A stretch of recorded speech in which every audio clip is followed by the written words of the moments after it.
cuma mempunyai modal nasab untuk ngasab demi ngasib, merah keringat umat demi hidup yang nikmat, mencuri, mengambil hak orang lain, merampas hak orang lain, maka satu kata, satukan kalimat dengan saya, satu komando, lawan. Aneh keturunan Rasulullah, di dalam tubuhku mengalir darahnya Rasulullah. Berani gak tes DNA? Betul? Gak ada yang berani buktinya.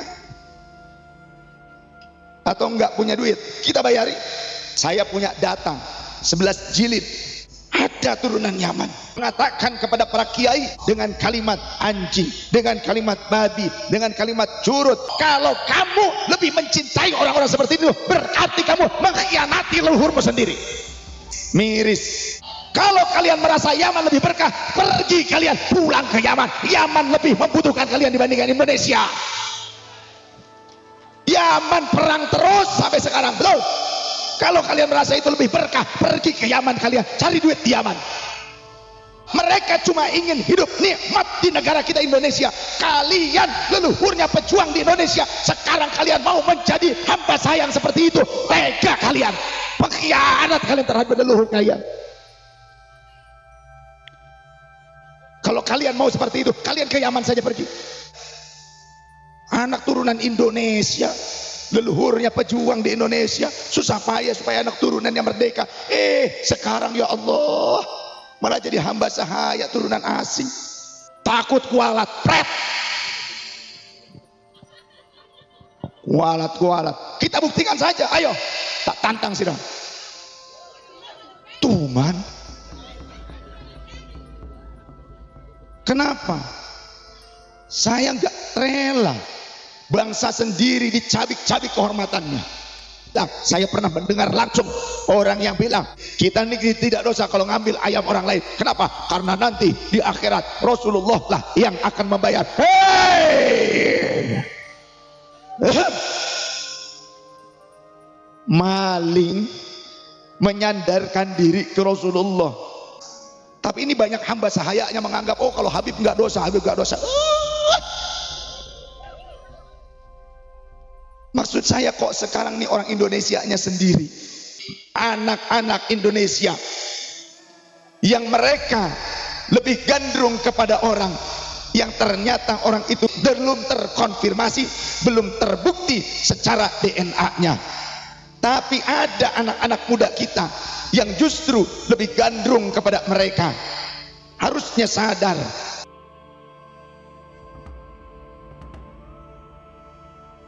Kata Rasul, anak sayyidu waladi Adam yaumal qiyamati wala fakhra. Aku adalah sayyidnya seluruh anak keturunan Adam, tapi bukan tujuanku untuk menyombongkan diri. Maka kalau ada sayyid syarif keturunan Rasul tahu tentang nasabnya, maka tidak boleh digunakan untuk menyombongkan diri, apalagi jualan nasab. Betul?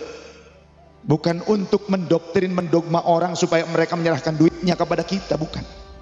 Kemudian Rasul menyatakan, innahuma la sayyida syababi ahlil jannah. Sesungguhnya kedua cucuku ini adalah sayyidnya para pemuda ahli surga. Tidak habibnya, tidak, tapi sayyidnya. Itu. Dan dalam adat leluhur kami, ya sayyid, ya syarif. Sayyid atau syarif. Di Cirebon leluhur kami ya syarif. Kesininya jadinya Ayib. Saya kalau di Cirebon juga Ayib dipanggilnya. Saya tadi sempat tanya dari sini ke Purbalingga, deket ya. Nah di situ juga ada leluhur saya. Ada leluhur saya. Jadi Pangeran Syarif Husain, Makhdum Husain. Jadi Makhdum itu sebutan ataupun sebuah gelar yang biasa disematkan bagi tokoh keturunan Rasul Shallallahu Alaihi Wasallam yang berada di wilayah Asia Selatan, Asia Tengah, ya. Daerah mana? Kurang lebih daerah Samarkand. Samarkand itu wilayahnya Uzbekistan, Iran, Irak, Palestina. Nah itu kebanyakan Makhdum. Dan di sini di Rajawana ada leluhur saya, Pangeran Syarif Makhdum Husain, punya anak Pangeran Syarif Makhdum Jamil. Pangeran Syarif Makhdum Husain itu adalah putra dari Maulana Syarif Abdurrahman Al-Qadiri, keturunan Syekh Abdul Qadir, yang menikah dengan Nyimas Rubiah Bekti, putri Sunan Jambu Karang. Sunan Jambu Karang aslinya adalah putra Pajajaran, bahkan pernah menjadi Raja Galuh Pakuan, namanya Prabu Mundingwangi. Tapi kemudian berganti nama menjadi Sunan Jambu Karang ketika sudah masuk Islam. Diislamkan oleh Maulana Syarif Abdurrahman Al-Qadiri. Maulana Syarif Abdurrahman Al-Qadiri selain menikah dengan putri Sunan Jambu Karang, juga menikah dengan putri Syarif Hidayatullah, Sunan Gunung Jati kedua, dengan Ratu Winawon, kakaknya Sultan Hasanuddin Banten. Jadi teman sejawat dalam dakwah yang kemudian karena wah gennya bagus nih, ya gitu kan, ini nih keturunannya bagus, leluhurnya bagus, maka kemudian dinikahkan. Ratu Winawon waktu itu masih berumur 16 tahun. Dan bisa jadi kesini turunan-turunannya itu banyak. Dan bisa saja kalau kita pancakaki, panjenengan dengan saya tuh sama-sama satu turunan, turunan Nabi Adam. Benar. Jadi bisa jadi saudara sebetulnya, karena biasanya masih dekat ya. Maka gini sekarang, yang saya ingin ajarkan, yang saya ingin sampaikan, kalaupun kita tahu dari mana asal leluhur kita, tapi bukan untuk menyombongkan diri. Kalaupun kita tahu dari mana asal leluhur kita, enggak berarti karena kalau doa kiai nggak mustajab, kalau bukan doa Habib tidak dijabah. Aduh, saya tuh mau ngepret orang begini tuh, tapi kasihan, mungkin nggak ngerti. Li'annahum la ya'lamun. Kiai ulama ahli amal, betul. Ahli amal ini dicintai Allah, maka doanya juga lebih diterima oleh Allah dibandingkan orang yang cuma sombong dengan nasab. Maka saya sering memberikan sebuah pelajaran setiap kali saya diundang. Selalu saya ingin tabarruk, ngalap berkah dari doanya para kiai. Karena sekelas Rasul saja minta doa sahabatnya. Rasul meminta doa kepada sahabat Umar, asyrikna ya ukhayya fi du'aika. Sertakan namaku dalam namamu hai sahabatku. Gua mentang-mentang gue ini Rasul, gue ini Nabi. Enggak. Rasul tawadu. Maka yuk, jika panjenengan bisa mahabbah kepada saya, bisa cinta kepada saya, tolong cintai guru-guru setempat, para ustadz-ustadzah, para muallim-muallimah kita yang ngajarin sholat, ngajarin Al-Fatihah, ngajarin Quran. Mereka lebih pantas dihormati oleh kita. Jika panjenengan bisa memuliakan saya minta tolong jenengan harus lebih memuliakan guru-guru di tempat kita ini yang ngajarin akhlak yang baik, ngajarin tentang tauhid, mengajarin tentang fikih. Mereka lebih pantas untuk antum hormati dibandingkan saya. Oleh karenanya, salah satu bentuk saya menghormati atau penghormatan saya kepada para guru di sini, saya mohon pimpinlah doa untuk kami, wahai para muallim, wahai guru. Saya minta didoakan. Saya niat ngalap berkah jauh-jauh kemari, niat ngalap berkah dari doanya para guru. Maka yuk, hargai ulama kita. Sekarang ada muncul sebuah statement, ngaji kepada Habib, satu Habib yang maksiat, yang tukang maksiat, yang bodoh itu lebih baik ngaji dibandingkan kepada 70 ulama yang alim yang mengamalkan ilmunya katanya. Sangat aneh. Statement seperti itu benar apa salah? Kita ngaji kepada orang bodoh apa kepada ulama? Yang diikuti dalam urusan agama itu wong bodoh apa ulama? Awas jangan salah pilih guru. Kalau ada orang yang mengatakan seperti tadi, ngaji kepada Habib yang bodoh, yang ahli maksiat lebih baik dibandingkan kepada 70 ulama yang alim dan mengamalkan ilmunya, statement seperti itu bertentangan dengan Al-Quran dan Sunnah. Mana dasarnya? Al-Quran memerintahkan kita belajar kepada ahli ilmu. Fas'alu ahlal dzikri in kuntum la ta'lamun. Wallahu wa rasuluhu a'lam bi muradihi wa ma'na. Bertanyalah kalian kepada ahli ilmu yang dengan ilmunya senantiasa mengingatkan dirinya dan orang lain kepada Allah. Makna dari ahlal dzikri itu maksudnya orang yang ahli memberikan peringatan dengan ilmu dan syariat yang senantiasa lebih dulu ia amalkan, karena ketika dia memiliki ilmu ia mampu mengingat Allah, dan dengan ilmunya ia mampu mengingatkan orang lain kepada Allah. Bertanyalah kalian kepada mereka ahli ilmu yang beramal jika kalian tidak mengerti.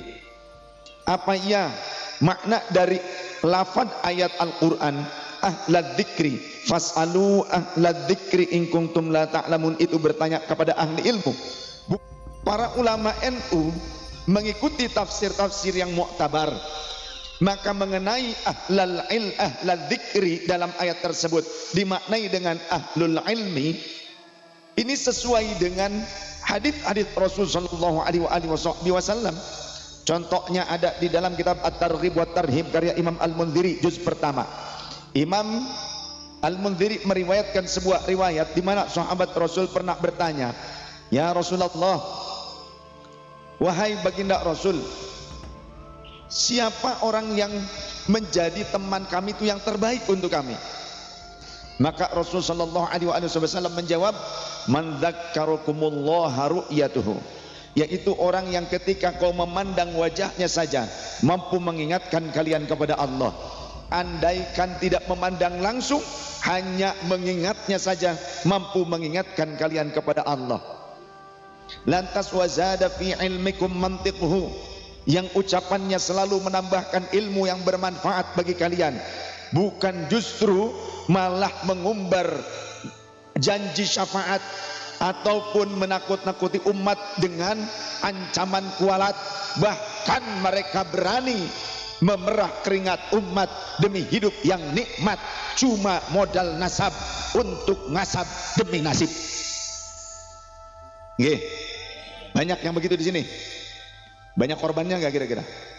Banyak saya mendapatkan pengaduan dari masyarakat, termasuk dari para kiai, atas tindakan oknum-oknum Habib yang cuma bawa nasab, modal nasab untuk ngasab demi nasib yang nikmat. Bahkan mereka seringkali menakut-nakuti umat dengan istilah kualat. Mereka juga sering ngobrol janji syafaat dan berkat. Betul? Banyak di sini begitu. Yang bahkan mereka tega memerah keringat umat demi hidup yang nikmat. Jika ada di wilayah kita ini oknum Habib atau siapa yang ternyata cuma mempunyai modal nasab untuk ngasab demi ngasib, bahkan rela memerah keringat umat demi hidup yang nikmat, mencuri, mengambil hak orang lain, merampas hak orang lain, ataupun menakut-nakuti orang, mengancam orang lain, memerah orang lain, maka satu kata, satukan kalimat dengan saya, satu komando, lawan. Apa? Lawan. Sallallahu alaihi Nabi Muhammad. Sallallahu alaihi Nabi Muhammad. Anda warga negara yang merdeka, punya hak untuk hidup nyaman dan nikmat di Indonesia. Anda umat Rasul, semuanya dicintai oleh Rasulullah. Jika ada orang yang menakut-nakuti Anda, cuma ngaku-ngaku punya nasab yang mulia, tapi kelakuannya tidak mulia, ingat kata Rasulullah, man batta bihi amaluh lam yusri bihi nasabuh.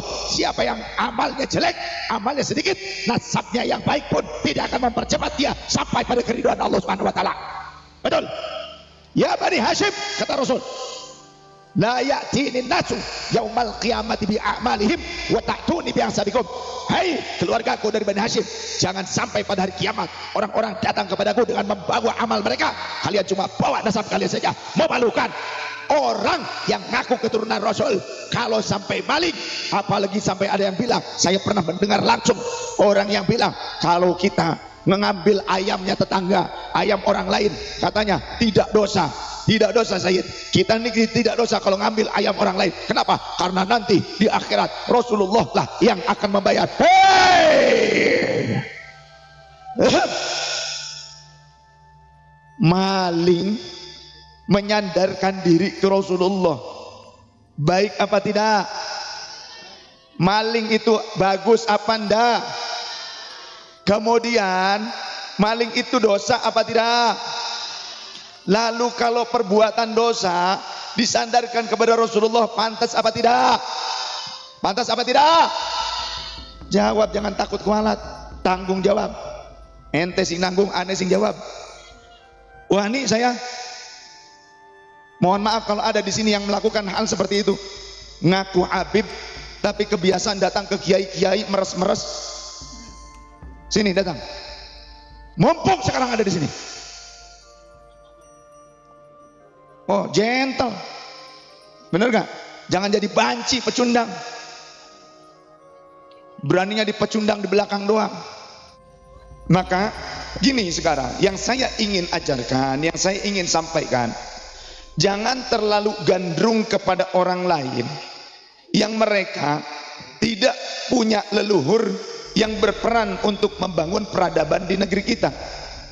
Mereka tidak mengajarkan, tidak memperjuangkan negeri kita. Pejuang mengusir Portugis, pejuang mengusir VOC. Lantas sekarang banyak orang-orang yang keturunan dari luar negeri yang kemudian di Indonesia mereka menjadi sombong dengan nasabnya. Contoh, ada yang dari Yaman, mereka sombong dengan Yamannya, tapi mereka di Indonesia ingin hidup yang nyaman. Mereka seringkali justru mengkerdilkan para kiai dan ulama Nusantara. Mereka menganggap rendah para kiai yang ada di Indonesia, bahkan menyatakan 70 kiai yang alimnya mengamalkan ilmunya tidak lebih mulia dibandingkan mereka. Satu di antara mereka yang katanya keturunan Nabi mengakunya, yang mereka keturunan Yaman, yang kemudian walaupun mereka bodoh ataupun ahli maksiat, katanya kiai-kiai NU ini tidaklah lebih mulia walaupun sebanyak 70 orang lah banyaknya.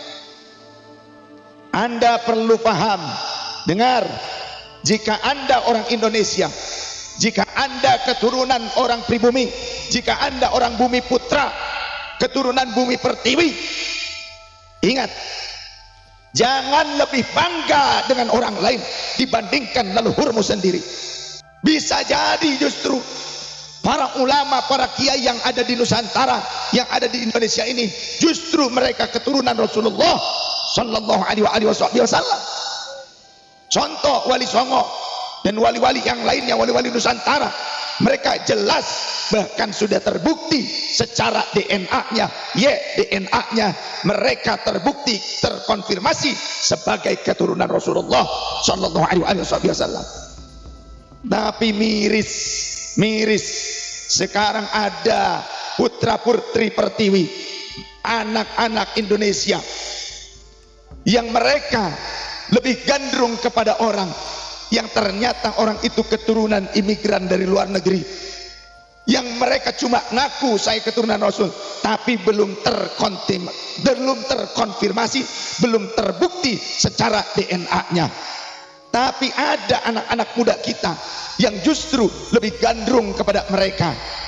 Harusnya sadar, Wali Songo keturunannya sudah tes DNA, terkonfirmasi, terbukti turunan Rasulullah Sallallahu Alaihi Wasallam dari garis laki-laki.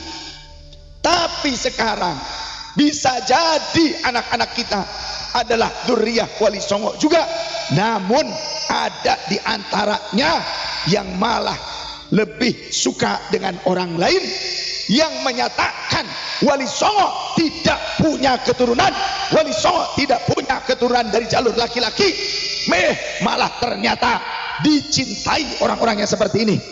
Bahkan di antara mereka yang mengatakan Wali Songo tidak punya keturunan, mereka juga mengatakan kalimat-kalimat yang tidak pantas, mengatakan kepada para kiai yang merupakan keturunan Rasul dari jalur Wali Songo dengan kalimat anjing, dengan kalimat babi, dengan kalimat curut, dengan kalimat yang lainnya, yang menjadi pendukungnya, yang mencintainya orang-orang Indonesia yang bisa jadi masih turunan Wali Songo. Kalau kamu lebih mencintai orang-orang seperti itu, berarti kamu mengkhianati leluhurmu sendiri. Benar gak?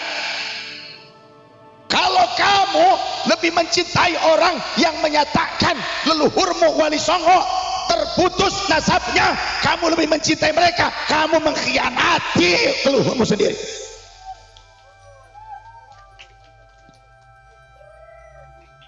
Sadar. Imigran dari luar, ada yang jadi kenil Belanda.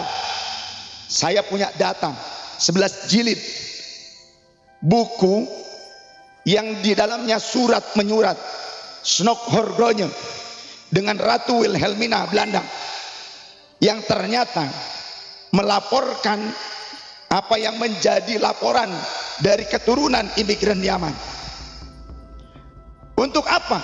Melaporkan para gerilyawan Indonesia yang merupakan keturunan Rasul Sallallahu Alaihi Wasallam dari kalangan para wali yang pertama, dilaporkan kepada Ratu Wilhelmina. Oleh siapa? Ada turunan Yaman.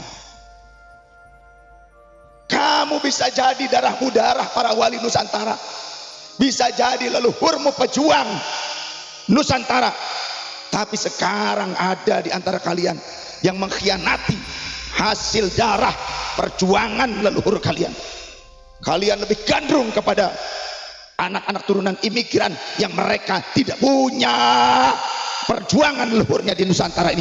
Malah di antara mereka ada yang menjadi kenilnya Belanda. Sadar. Dua polo apa otak orang sira? Ya, dua otak apa orang sira? Turunan Wali Songo banyak yang alim. Sudah tes YDNA terbukti mereka keturunan Rasul. Nah sekarang yang mereka menggadang-gadang diri aneh keturunan Rasulullah, di dalam tubuhku mengalir darahnya Rasulullah. Berani gak tes DNA? Betul? Berani gak tes dia DNA? Betul? Gak ada yang berani buktinya. Atau gak punya duit, kita bayari. Maksud saya kok sekarang nih orang Indonesianya sendiri ikut-ikutan mendukung orang-orang yang mengatakan Wali Songo tidak punya keturunan. Yang bisa jadi orang-orang yang mendukungnya ini bisa jadi keturunan Wali Songo juga, cuma kepaten obor. Makanya kudu silaturahim, pelajari tentang masalah nasab. Ta'allamu min ansabikum ma tasiluna arhamakum. Pelajari nasab-nasab kalian. Sepanjang tujuannya untuk apa? Untuk bersilaturahim di antara kalian. Nasab bukan untuk disombongkan. Walaupun panjenengan duwe nasab tapi kelakuanmu jelek, elek, cangkemmu elek, ya tidak membahagiakan Rasulullah. Benar gak? Aneh anak-anak sekarang lebih senang mengikuti yang cangkemnya elek dibandingkan ulama-ulama kita yang dengan ketawaduan, dengan keilmuan, dengan kesolehan mereka bisa menjadi uswah hasanah bagi kita. Jangan salah pilih guru, jangan salah pilih komunitas. Mau jadi apa? Mau gaya-gayaan? Atau mau jadi preman? Mau jadi jawara? Keturunan Rasulullah itu banyak yang hebat-hebat, termasuk yang membentuk Jam'iyah Nahdlatul Ulama, dan yang sekarang merawat Nahdlatul Ulama juga kebanyakan adalah keturunan Wali Songo. Andaikan satu komando mereka katakan ratakan, rata habis. Betul tidak? Jadi nggak usah ngecek-ngecek. Yang aneh sekarang ada banyak anak-anak muda yang belajar wudhu kepada kiai, kepada ulama turunan Wali Songo, belajar sholat kepada kiai, kepada ustadz ulama turunan Wali Songo, belajar ilmu agama, belajar Quran, belajar apapun itu dari para ulama di tempatnya. Tapi anak-anak muda itu sekarang malah justru mendukung orang-orang yang mulutnya buruk, mencaci maki para kiai dan ulama, merendahkan para ulama. Karena apa ini? Fenomena apa ini? Jangan-jangan dulu salah tanggal lahir apa gimana ini? Salah waktu atau gimana? Saya yakin orang tuanya nggak ngajarin begitu. Betul tidak? Ada nggak yang ngajarin di sini supaya merendahkan ulama? Ada nggak yang mengajarkan anak-anaknya supaya merendahkan para kiai? Ada nggak yang mengajarkan anak-anaknya supaya milih guru tuh yang penting punya nasab walaupun gelo, walaupun bodoh? Ada nggak di sini? Ngajarkan anak tuh supaya ngikutin ulama. Ada juga sekarang ada orang yang mulutnya jelek walaupun ngaku nasabnya bagus. Itu juga ulama kiai yang dekat dengan para pemimpin, yang dekat dengan para pejabat, atau bahkan mungkin menjadi pejabat negara. Katanya kalau ada ulama kiai runtang-runtung dengan pemerintah, katanya itu adalah ulama atau kiai anjing, seperti itu katanya, mohon maaf. Tapi dianya sendiri lekat dengan para politisi dan penguasa yang lainnya, itu biasa saja. Jadi cek Sunda, kalau orang Sunda bilang dipoyok dilebok, dihina tapi dimakan kembali. Maka jangan salah pilih guru. Nah, belajar itu bukan untuk jadi jagoan. Berguru itu bukan ingin menjadi orang yang hebat, bukan ingin lebih daripada orang lain, tapi belajar itu supaya memperbaiki diri kita agar bisa menjadi contoh terbaik untuk anak-anak keturunan kita. Kata Rasul, man talabal ilma liyujaziya bihil ulama aw liyumariya bihis sufaha. Siapa yang mencari ilmunya tujuannya ingin lebih hebat dibandingkan ulama yang sezamannya, dibandingkan orang lain, ataupun ingin menguasai orang-orang yang awam, ingin menguasai orang-orang yang bodoh, atau tujuannya hanya ingin untuk riya di hadapan orang lain, hanya ingin mendapatkan pujian untuk orang lain, maka adkhulahullahun nar, Allah akan memasukkan orang tersebut ke dalam neraka. Ngajilah yang benar, bukan ingin dianggap orang hebat, bukan ingin dianggap orang mulia, bukan ingin untuk memonopoli masyarakat, minteri orang lain, bukan untuk itu. Tapi belajarlah untuk memperbaiki diri sendiri agar di kemudian waktu bisa menjadi uswah hasanah bagi orang lain. Betul? Shallu ala Nabi Muhammad, shallu ala Nabi Muhammad. Jadi mulai sekarang para kiai-kiai NU nggak usah merasa rendah diri lagi di hadapan mereka. Para kiai NU sejak zaman dulu sudah berkorban untuk bangsa dan negara. Banyak para kiai yang menjadi syuhada, syahid melawan para penjajah. Betul tidak? Banyak kiai-kiai kita, coba di sini juga ada kan Pak Yai? Di daerah sini ulama dulu yang beliau itu syahid melawan para penjajah, banyak ada. Lah, mereka yang lebih pantas diziarahi oleh kita. Betul? Ziarahi mereka. Jangan justru kamu orang sini, ini orang desa apa nih? Belik. Orang Belik punya leluhur pejuang yang melawan para penjajah, mengusir penjajah. Orang Belik malah lebih cinta kepada orang-orang yang turunan dari luar negeri, yang bahkan menurut sejarah ada di antara mereka yang jadi antek dan kenilnya Belanda. Jangan kalian mengkhianati leluhur kalian sendiri. Siap? Siap ziarahi para ulama kita? Siap hormat pada para kiai kita? Siap untuk menziarahi para syuhada kita? Mereka yang lebih pantas kau datang. Tidak perlu cari-cari yang lain. Orang tuamu ziarahi, leluhurmu kakek buyutmu ziarahi. Bisa jadi leluhurmu kakek buyutmu merupakan pejuang yang dulu mengusir penjajah. Demi apa? Bukan untuk diri mereka, karena mereka sadar mereka hanya berumur sebentar di muka bumi, sedangkan perjuangan ini harus dilanjutkan dan pembangunan tidak akan mungkin terbangun hanya dalam waktu yang singkat. Mereka berjuang mengusir para penjajah, ingin merdeka. Demi kalian, kita ini anak keturunannya, supaya hidup nyaman, bebas, merdeka. Sekarang kalian anak turunannya melupakan mereka leluhur kalian. Mereka lebih gandrung dengan anak-anak turunan Yaman. Mereka lebih gandrung dengan mereka-mereka yang menyebutkan bahwa turunan Wali Songo tidak ada. Yang bisa jadi leluhur kalian, para pejuang di desa kalian adalah keturunan daripada para wali Nusantara itu, yang bisa jadi darahnya mengalir pada darah kalian, tapi kalian berkhianat kepada mereka. Betul tidak? Ini teman-teman Ansor, Bansor, Fatayat, Muslimat, pengurus NU, IPNU, ITNU, Pergunu, Pagar Rusna, buat gerakan ziarah kepada leluhur-leluhur di Belik sini. Betul?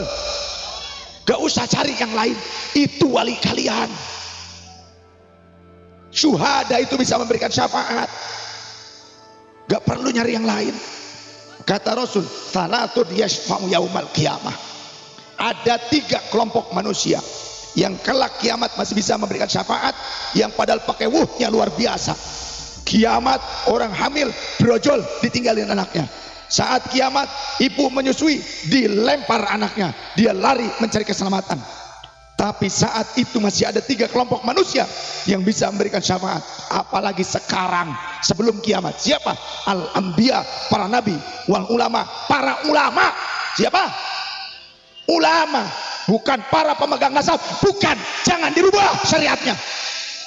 Betul? Jangan merubah syariat. Ini tolong para ustadz jangan menjadi hamba sahaya orang-orang seperti itu. Takut kualat, pret. Kualat. Kita buktikan saja, ayo. Tak tantang sidang. Tuman. Kenapa?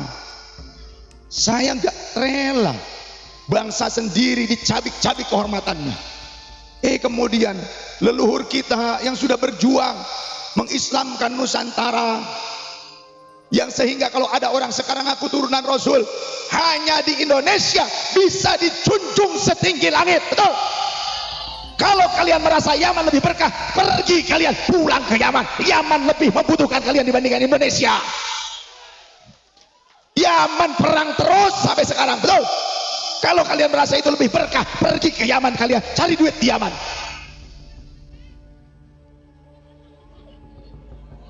Jangan rendahkan ulama-ulama Indonesia. Jangan rendahkan para kiai Nusantara. Mereka leluhurnya sudah membuktikan perjuangan untuk mengislamkan bangsa Indonesia tanpa perang, dan mereka mengusir para penjajah demi kalian, supaya kalian itu hidup nikmat saat ini. Tapi sekarang anak-anak muda sekarang banyak yang ikut asal kabib-kabib. Dia pikir itu kabib-kabib bisa menyelamatkan kalian. Yang ada kalian bisa masuk penjara karena malah justru terprovokasi. Bodoh kalian. Gak percaya, sini dialog dengan saya. Cepat terbuka dengan saya. Pakai dalil apa? Sok barangkali di sini ada kabib-kabib yang seperti itu. Ayo.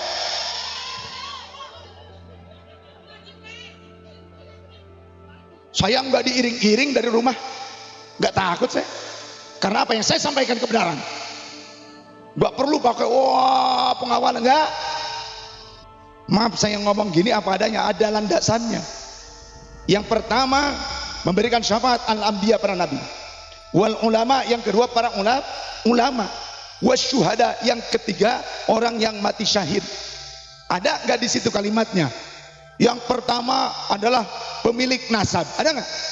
Atau yang kedua ketiganya pemilik nasab? Nggak disebutkan di situ. Karena apa? Lihat dong, objektif. Makanya kalau ngaji, walaupun kita turunan Rasul, kalau nggak ngaji ya bodoh. Malah menjual agama. Nggak begituan. Maka jangan sampai kita mau dimonopoli orang Indonesia, dimonopoli. Akhirnya belajar kepada habib yang bodoh, yang ahli maksiat lebih baik dibandingkan belajar kepada ulama yang ahli mengamalkan ilmunya. 70 ulama, 70 kiai. Sirah tuh goblok temen. Dua otak apa ora sirah. Ini banyak yang seperti itu. Ini kalian harus sadar, kalimat itu adalah doktrin perbudakan spiritual. Betul? Itu doktrin perbudakan spiritual. Mereka cuma ingin hidup nikmat di negara kita Indonesia. Kalian leluhurnya pejuang di Indonesia, sekarang kalian mau menjadi hamba sayang seperti itu. Tega kalian, pengkhianat kalian terhadap leluhur kalian. Kalau kalian mau seperti itu, kalian ke Yaman saja pergi. Hidup di Yaman, perang di sana kalian. Anak turunan Indonesia, leluhurnya pejuang di Indonesia, susah payah supaya anak turunannya merdeka. Sekarang ya Allah, malah jadi hamba sahaya turunan asing yang tidak menghargai leluhur kita. Allahu Akbar. Bangkit, kaum bumi putra, bangkit. Jangan mau diperbudak terus. Pakai perbudakan, pakai dalil-dalil. Itu berdalil demi apa? Demi uang ujung-ujungnya.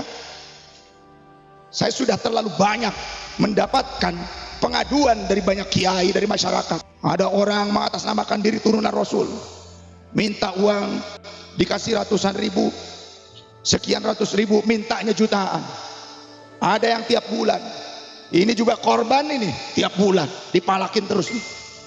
Di sini juga ada kiai yang dimintai mobil Innova, ada. Barusan saya dengar.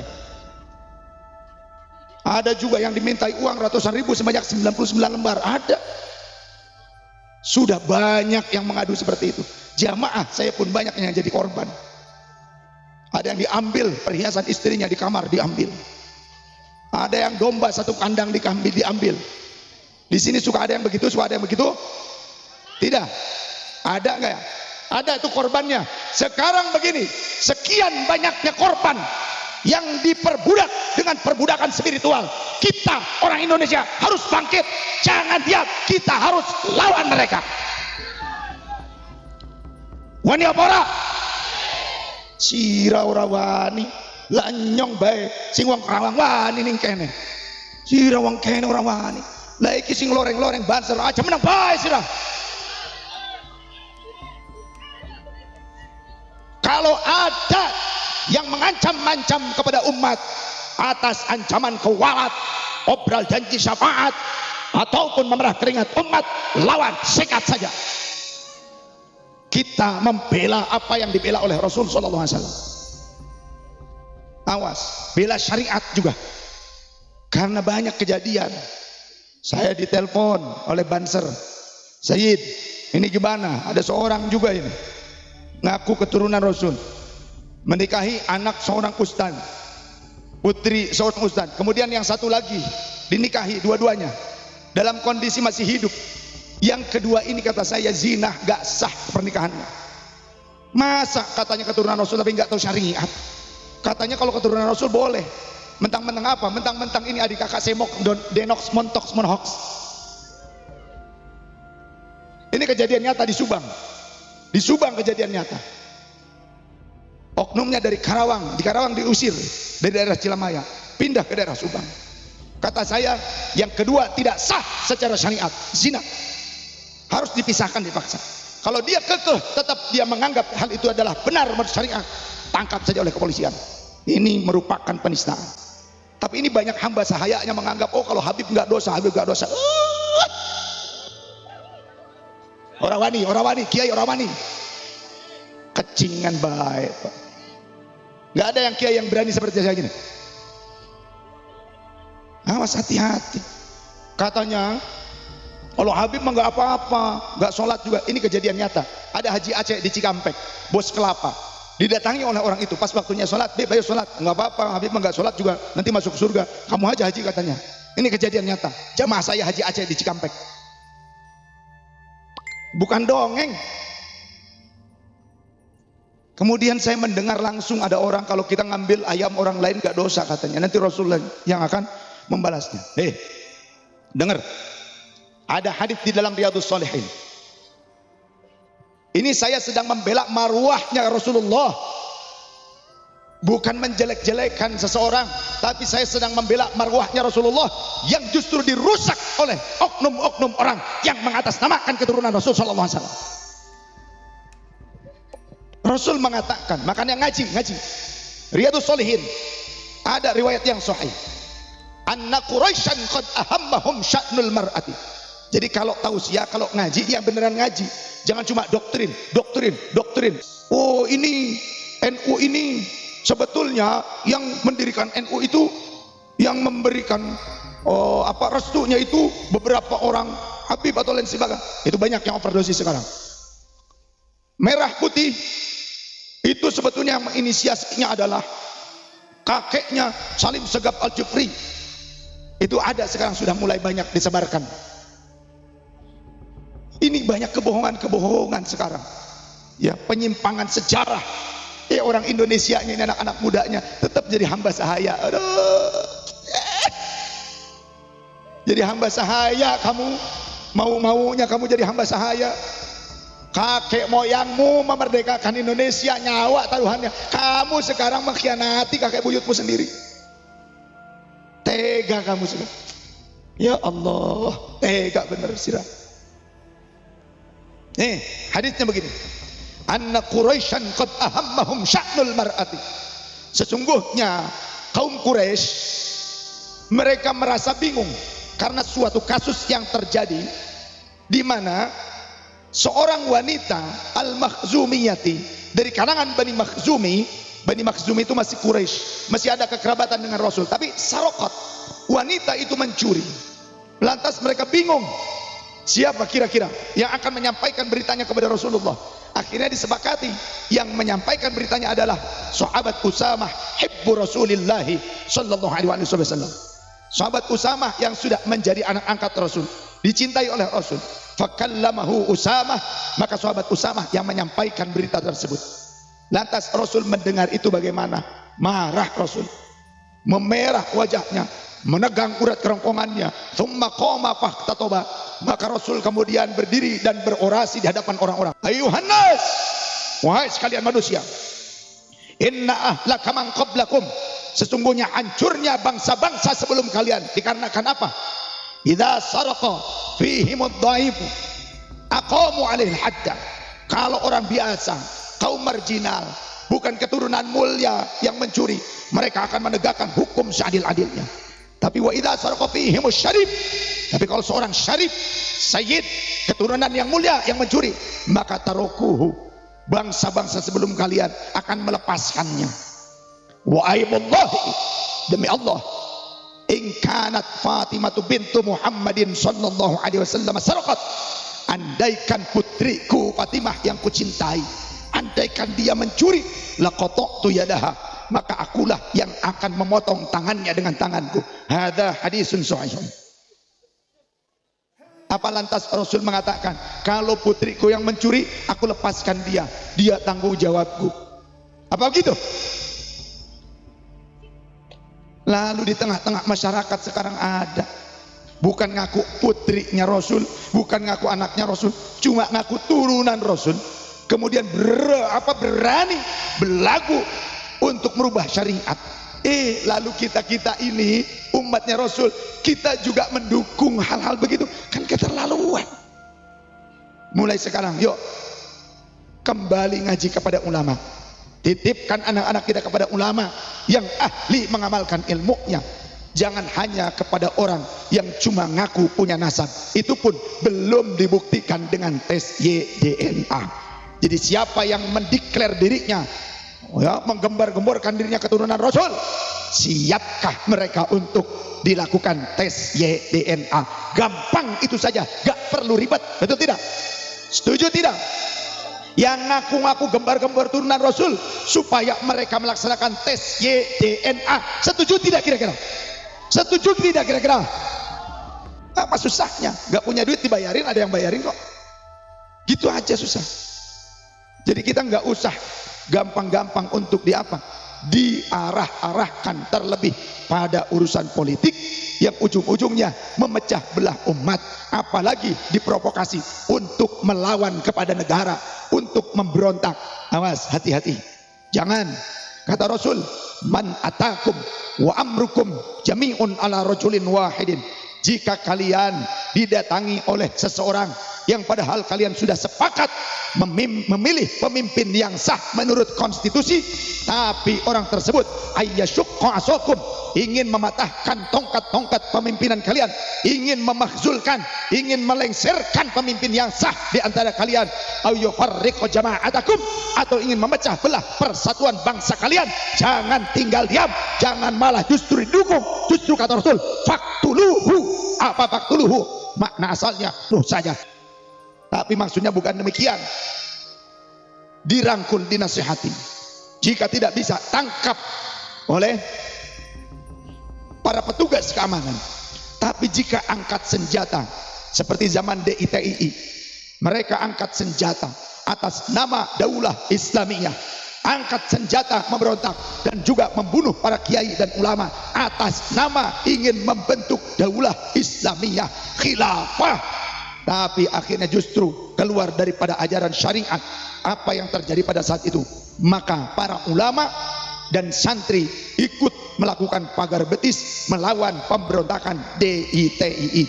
Kita kaum muslimin harus siap untuk menghilangkan pemberontak-pemberontak tersebut, walaupun mengatasnamakan agama, agama. Karena apa? Inilah syariat Rasulullah sallallahu alaihi wasallam.